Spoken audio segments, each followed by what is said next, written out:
Hi നമസ്കാരം. തമ്പിയളി YouTube ചാനലിൻ്റെ എല്ലാ പ്രിയപ്പെട്ട പ്രേക്ഷകർക്കും നമസ്കാരം.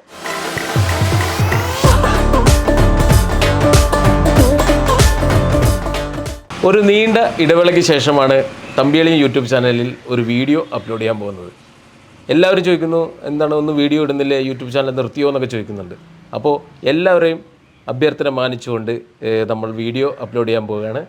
ഇന്ന് എത്തിയിരിക്കുന്ന വേറെ എവിടെയുമല്ല, എൻ്റെ പ്രിയ സുഹൃത്തും സിനിമാ താരവും മിമിക്രി താരവുമായ രാജേഷ് പറവൂർ രാജേഷേൻ്റെ വീട്ടിലാണ് എത്തിയിരിക്കുന്നത്. നമുക്ക് രാജേഷേൻ്റെ വിശേഷങ്ങൾ ചോദിച്ചറിയാം.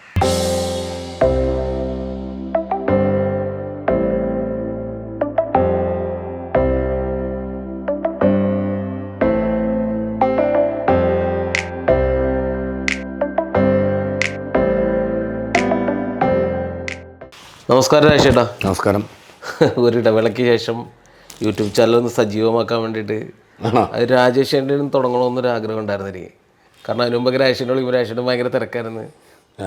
ഇപ്പോൾ ഒരു ഗ്യാപ്പ് കിട്ടിയപ്പോൾ അതെ രാജേഷേൻ്റെ അടുത്തേക്ക് ഓടി വന്നേക്കാണ്. അപ്പോൾ ഒരു നീണ്ട ഇടവേളയ്ക്ക് ശേഷം ഒരു ഇൻ്റർവ്യൂ പരിപാടി അത് തന്നെയാണ് സത്യം പറഞ്ഞാലേ. ഈ ഞാൻ ഇൻ്റർവ്യൂ എടുക്കാൻ വേണ്ടി നമ്മുടെ സുഹൃത്തുക്കളാണ് എല്ലാവരും. അപ്പോൾ അത് എന്ത് പറയണം, പക്ഷെ നമുക്ക് കുറേ കാര്യങ്ങൾ, നമുക്ക് പഴയ കാര്യങ്ങൾ ഇതൊക്കെ അതെ പഴയ കാര്യങ്ങളൊക്കെ പറയാം നമുക്ക്. അതെ അതെ. ഇപ്പോൾ രാജേഷിൻ്റെ വിശേഷങ്ങൾ എന്തൊക്കെയാണ്, പുതിയ വിശേഷങ്ങൾ? പുതിയത് പ്രത്യേകിച്ച് വിശേഷങ്ങളൊന്നുമില്ല. കാരണം ചാനലിൽ നിന്നൊക്കെ ഇപ്പോൾ ഞാൻ ഇത്തിരി മാറി നിൽക്കുകയാണ്. കാരണം നമ്മുടെ തട്ടിമുട്ടിയാണ് ഞാൻ മെയിനായിട്ട് ചാനൽ ചെയ്തിരുന്നത്. അപ്പോൾ തട്ടിമുട്ടിയും ഇപ്പോൾ തൽക്കാലത്തേക്ക് നിർത്തി വെച്ചേക്കാണ്. അപ്പോൾ പിന്നീട് വേറൊന്നിലേക്കും ചാനലിലേക്കൊന്നും പോയിട്ടില്ല. അപ്പോൾ സിനിമയിലൊന്ന് സജീവമാവാം എന്ന് കരുതി. അപ്പോൾ സിനിമ പരിപാടികളുമായിട്ട് ഇങ്ങനെ നടക്കുകയാണ്. എൻ്റെ ഇടയ്ക്ക് ഒരു സിനിമ ഒരു എഴുത്ത് പരിപാടിയിലും സ്റ്റാർട്ട് ചെയ്തിട്ടുണ്ട്, തുടങ്ങി വെച്ചിട്ടുണ്ട്. എല്ലാം പെട്ടെന്ന് റെഡി ആവട്ടെ. അതെ, നല്ല വേഷമൊക്കെ എനിക്ക് അല്ല രാജേഷൻ എന്ത് ചെയ്താലും എനിക്കൊരു തരും ഉറപ്പാണ്. നീ ഇന്റർവ്യൂ കൂടി ചാൻസ് ചോദിക്കണം. അല്ല അതിനിപ്പോൾ ഞാൻ പേഴ്സണലായിട്ട് പറയുകയാണ്, ഇപ്പോൾ രാജേഷേട്ടൻ എന്ത് ചെയ്താലും നമുക്ക് എന്തായാലും വിളിച്ച് തരും. അതിപ്പോൾ പല പരിപാടി ഇപ്പോൾ തട്ടിമുട്ടി ആയാലും എന്തായാലും അല്ലേ. അതെ തട്ടിമുട്ടിയിലെ നീ എത്ര ചെയ്തേക്കണം, നിനക്ക് പറ്റിയ ക്യാരക്ടറൊക്കെ ഒരു വിളിക്കാം. അതെ അതെ അതെ തീർച്ചയായിട്ടും. പിന്നെ പരിപാടികളൊക്കെ എങ്ങനെയാണ്? സ്റ്റേജ് ഷോസ് ഇപ്പോൾ പഴയതുപോലെ ഒന്നും ഇല്ലല്ലോ. അതെ അതെ വളരെ കുറവാണ്. എന്നാലും ഞങ്ങളൊരു ടീമുണ്ട്.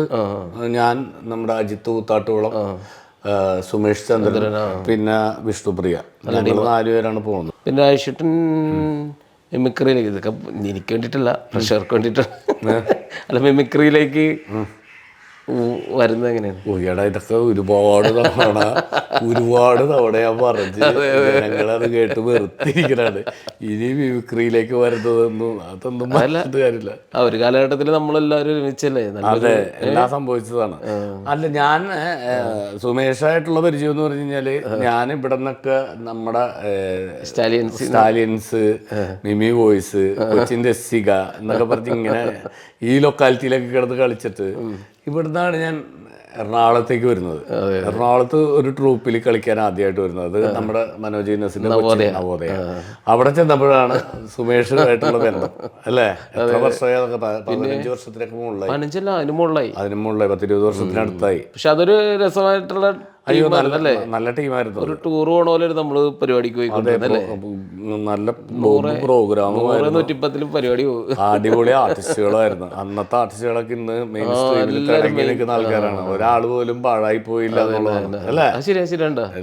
എല്ലാരും നല്ല ഉഷാറ് ആയിട്ട് എല്ലാവരും സജീവമായിട്ടുണ്ട്. അതെ അതെ അതെ അതെ. അപ്പൊ അന്നത്തേക്ക് ഓർമ്മകൾ എന്ന് പറഞ്ഞു കഴിഞ്ഞാൽ ഒരുപാട് ഓർമ്മകളുണ്ട്. അതൊക്കെ ഒരു സന്തോഷകരമായ ഒരു കാര്യമായിരുന്നു. പിന്നെ നമ്മൾ ചിത്രഗീതം ചെയ്യുമ്പോഴത്തേക്കും പ്രേം നസീറും ഞാൻ മറ്റേ ഹൈറ്റ് ഡാൻസുമായിട്ട് അതെ, അതൊക്കെ നമ്മൾ അത് ഞാനൊരു കാര്യം പറയട്ടെ. പിന്നെ പ്രേം നസീറിനെ പലരും അനുകരിക്കാറുണ്ട്. പക്ഷെ രാജേഷേട്ടൻ ചെയ്യുമ്പോഴത്തേക്കും എന്തോ ഒരു പ്രത്യേകത അതിൽ ഭയങ്കരമായിട്ടുണ്ട്. അല്ല, ഞാനത് നവോദയയിൽ ചെന്നപ്പോഴാണ് ഞാൻ ആദ്യമായിട്ട് പ്രേം നസീർ ചെയ്യാൻ തുടങ്ങിയത്. എന്നോട് എനിക്ക് തോന്നുന്നത് മനോജിന്റെ അനിയൻ അജിയാണ് പറഞ്ഞത്.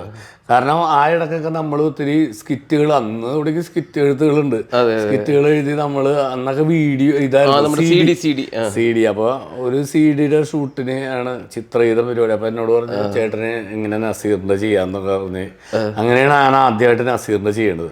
അപ്പം നസീറിൻ്റെ ഫിഗറൊക്കെ ഞാൻ ഇങ്ങനെ വെറുതെ ഒന്നുമില്ല, മീശ പഠിച്ച് ഒരു പഴുതാര മീശയൊക്കെ വരച്ച് ഒക്കെ നിന്ന് കഴിഞ്ഞപ്പോൾ നമ്മുടെ നെൽസൺ ഇല്ലേ, നെൽസൺ ഒരു ആർട്ടിസ്റ്റാണ്. നെൽസൺ എൻ്റെ മുഖത്ത് കുറച്ച് ഷെയ്ഡുകളും കാര്യങ്ങളൊക്കെ ഇങ്ങനെ വരച്ച് റെഡിയായി. അപ്പം ഞാനും നോക്കിയപ്പോൾ കൊള്ളാം, പ്രേം നസീറിൻ്റെ രൂപവും ഭാവമൊക്കെ.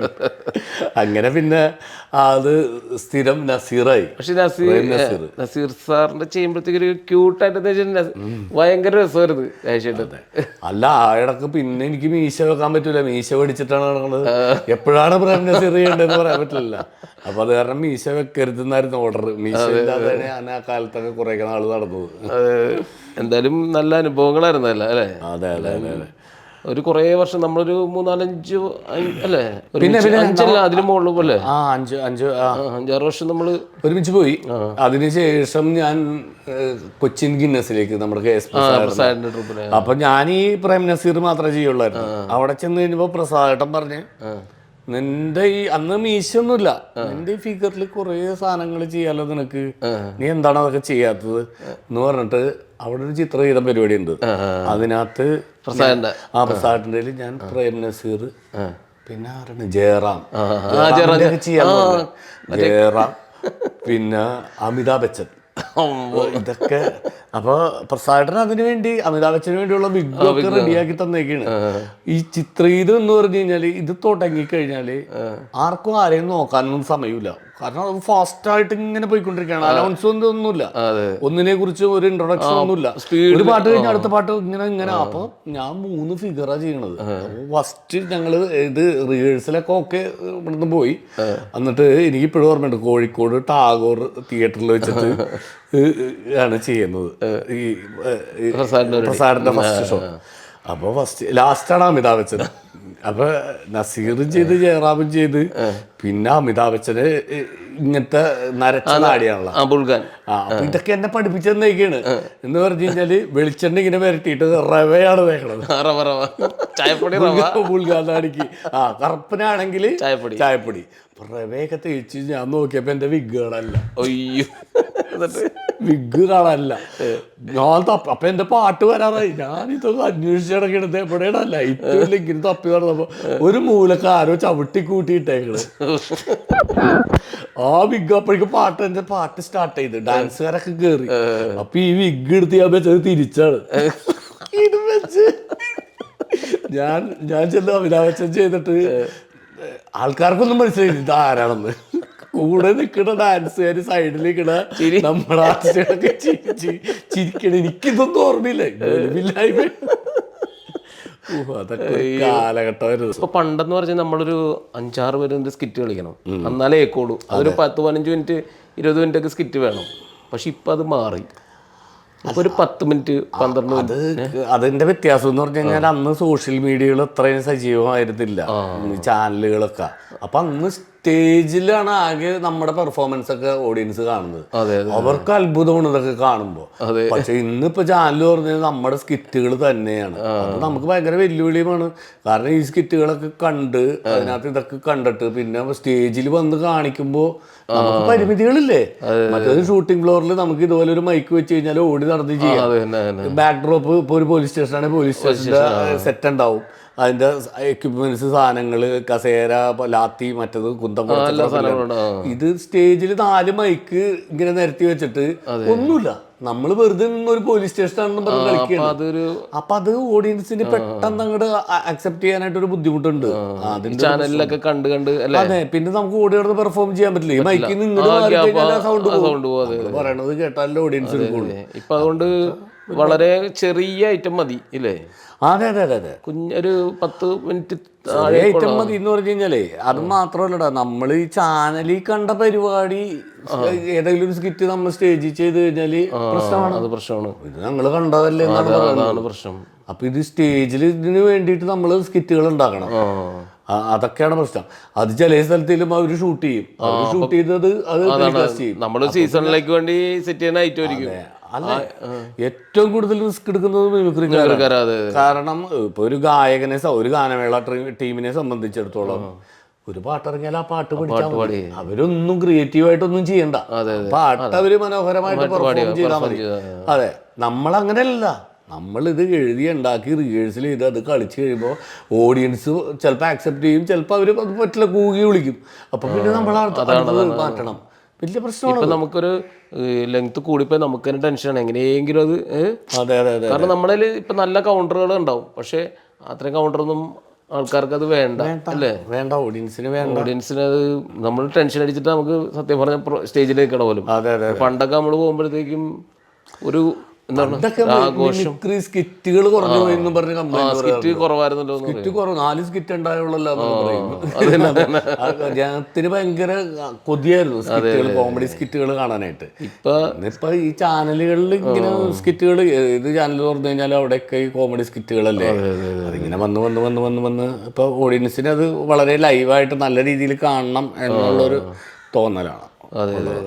രാജേഷേട്ടന് ഇപ്പൊ എത്ര സിനിമ ഉണ്ടാവും? ഞാനൊരു 10-40 സിനിമയോളം ചെയ്തിട്ടുണ്ടല്ലേ.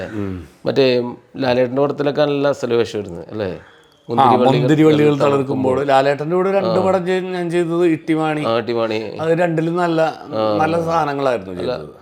മുന്തിരിവള്ളിയിലൊക്കെ നല്ല അല്ലേ ക്യാരക്ടറായിരുന്നു. അതെ അതെ അതെ.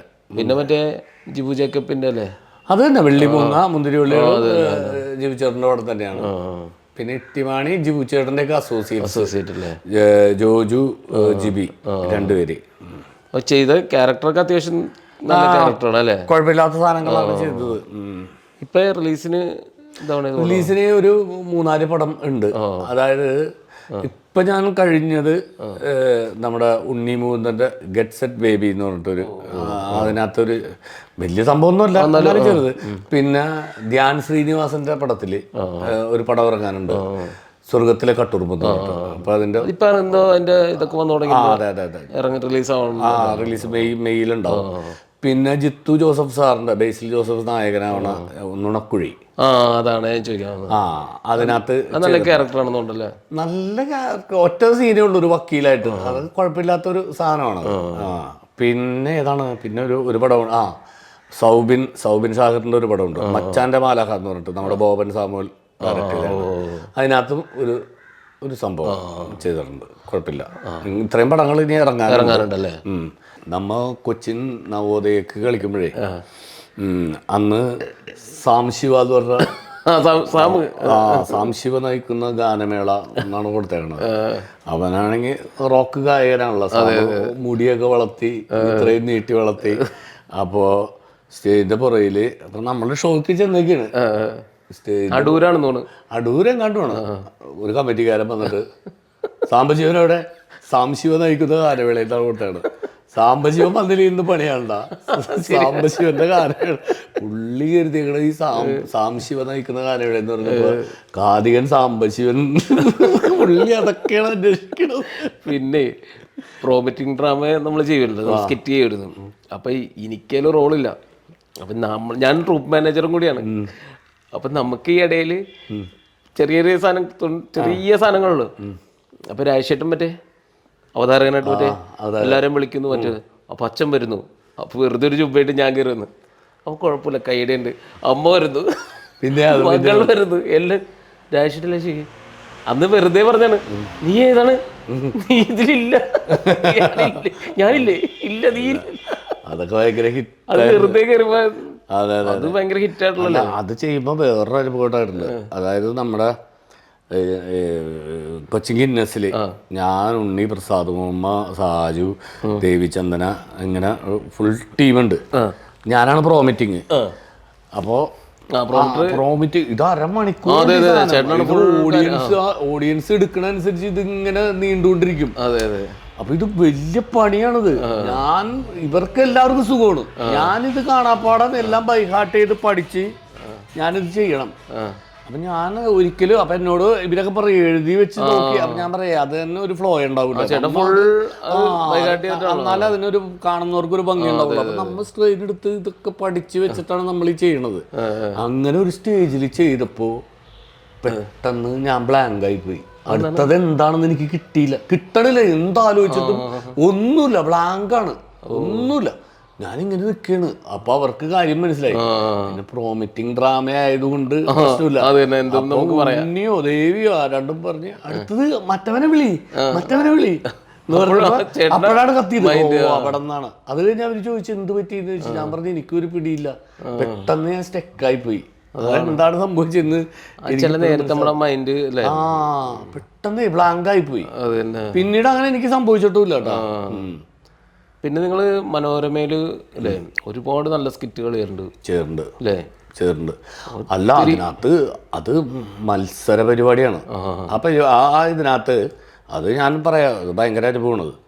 അത് എന്ന് പറഞ്ഞു കഴിഞ്ഞാല് അതിനകത്ത് അത് സൂപ്പർ ഹിറ്റാണ്. നമ്മുടെ ഒരു സ്കൂൾ മാഷിനെ മറ്റേ അപ്പൊ അത് സെമിയാണ്. ആ ഒരു ടൈമിനാണ് അത് മത്സരം നടക്കുന്നത്. ഈ മത്സരം നടന്നുകൊണ്ടിരിക്കുമ്പോൾ അതിനകത്ത് ദൊരകണം മുതലാളി എന്ന് പറഞ്ഞിട്ട് ജോഷി എന്നൊരു ക്യാരക്ടർ. ഈ ജോഷി വന്നിട്ട് അപ്പൊ നമ്മൾ ഇങ്ങനെ പഠിച്ച് റിഹേഴ്സൽ ചെയ്ത് സെറ്റാക്കി വെച്ചേക്കാണ്. കാരണം അങ്ങനെ ഇത് കളിക്കാൻ പറ്റും. മത്സരം കൂടി ഒന്ന് കണക്ഷനാണ്. അടുത്ത ഡയലോഗ് അടുത്തത് ഇങ്ങനെ ഇങ്ങനെ ഇങ്ങനെ ഇങ്ങനെ ഇങ്ങനെ ഇങ്ങനെ കോർത്ത് മാല കോർത്ത് വെച്ചേക്കണ പോലെ ഇങ്ങനെ സെറ്റാക്കി വെച്ചേക്കണ സാധനമാണ്. ജോഷി വന്നിട്ട് ഇതേപോലെ ഈ സ്കിറ്റിന്റെ ഒരു പകുതിക്ക് ശേഷമുള്ള ഡയലോഗാണ് പറയണത്. പിന്നെ അവിടെ തിരുത്താനൊന്നും പറയൂല. നോക്കിയിരിക്കുന്നത് സിദ്ദിഖ് സാറ്, ഗിന്നസ് ബക്രു, ചേച്ചി. ഇവര് 3 പേര് ഇങ്ങനെ ഒരു മൈന്യൂട്ടായ എന്തെങ്കിലും കാര്യം ഉണ്ടെങ്കിൽ അവരിങ്ങനെ നോക്കി വാച്ച് ചെയ്തിരിക്കുകയാണ്. ഞാൻ സാജും കൂടി സ്റ്റേജിൽ നിന്ന് മൂത്തോട് നോക്കണം. സാജു ഇറങ്ങിപ്പോയി. കാരണം അത്രയും അതിന്റെ അകത്ത് ബാക്കിയുള്ള പോർഷൻസ് ഒന്നുമില്ല. അതൊന്നും പ്ലേ ചെയ്യാൻ പറ്റില്ല.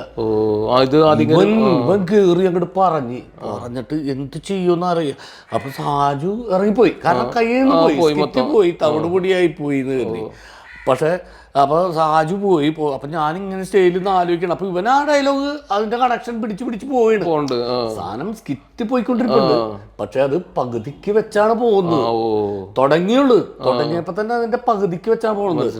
അപ്പൊ അതിന്റെ കണക്ഷൻ വേറെ കുറെ സാധനങ്ങളൊക്കെ ഉണ്ട്. അതൊന്നും പിന്നെ യൂസ് ചെയ്യാൻ പറ്റില്ല. അപ്പൊ ഞാൻ വേഗം പുറയിലിട്ട് എന്നിട്ട് ഞാൻ പറഞ്ഞു സാജു നീ മറ്റേത് തുടങ്ങി അങ്ങോട്ട് പറഞ്ഞു എന്ന് പറഞ്ഞു. അങ്ങനെ സാജു കയറി പറഞ്ഞ് ദൈവം സഹായിച്ചിട്ട് ഒരു മനുഷ്യനെ അറിഞ്ഞില്ലേ സാധനം. ഞങ്ങള് കിടന്ന് ഇതിന്റെ പുറകെ കിടന്ന് ചക്രശ്വാസം വലിക്കണം. അറിഞ്ഞില്ല, ഭംഗിയായിട്ട് പോയി ആ സ്കിറ്റ്. ഞങ്ങൾക്ക് എന്തോ 96 100 96 മാർക്ക് കിട്ടിയത്. അതെ, ബെല്ലടിച്ചാലോടി എത്തും ക്ലാസ് എടുക്കും സാർ. ആ സാധനം അതൊക്കെ പോയാനായിരുന്നു. അതൊന്നും വരൂലായിരുന്നു ഇവന്റെ. പക്ഷേ ഈ സ്കിറ്റ് കഴിഞ്ഞിട്ട് ഞങ്ങള് ഇതൊക്കെ കഴിഞ്ഞിട്ട് പറഞ്ഞു നീ എന്ത് പണിയാ നീ തെറ്റിച്ചല്ല പുള്ളി പറഞ്ഞു. ഞാൻ അങ്ങനെ സംഭവിച്ചിട്ടില്ല, എന്റെ ഭാഗത്ത് നിന്ന് അങ്ങനെ ഒരു ഫോൾട്ട് വന്നിട്ടില്ല പുള്ളി പറഞ്ഞത്. അത് അവനെ പറഞ്ഞ് മനസ്സിലാക്കാൻ പുള്ളി അപ്പോഴും പറഞ്ഞിട്ടില്ല. പുള്ളി തെറ്റ് പറ്റിയത് അപ്പോഴും പറഞ്ഞിട്ടില്ല പുള്ളി. അങ്ങനെയൊക്കെ നമ്മൾ ആദ്യം പിടിച്ചേക്കണത്. പക്ഷേ യൂട്യൂബിൽ അടിക്കുമ്പോ ആ സ്കിറ്റാണ് ഏറ്റവും നല്ല സ്കിറ്റ്. അല്ല, അത് മാർക്കൊക്കെ ഇട്ട് കഴിഞ്ഞിട്ട് ഞങ്ങള് ഇവരോട് ജഡ്ജസിനോട് പറഞ്ഞു സാധനം. സിദ്ദിഖ് സാറിനോടൊക്കെ പറഞ്ഞ് ഇങ്ങനെ ഒരു അപ്പൊ സാറ് പറഞ്ഞു അയ്യോ അങ്ങനെ ഒരു ഫോൾട്ട് ഉണ്ടായത് ഞങ്ങൾ അറിഞ്ഞില്ല.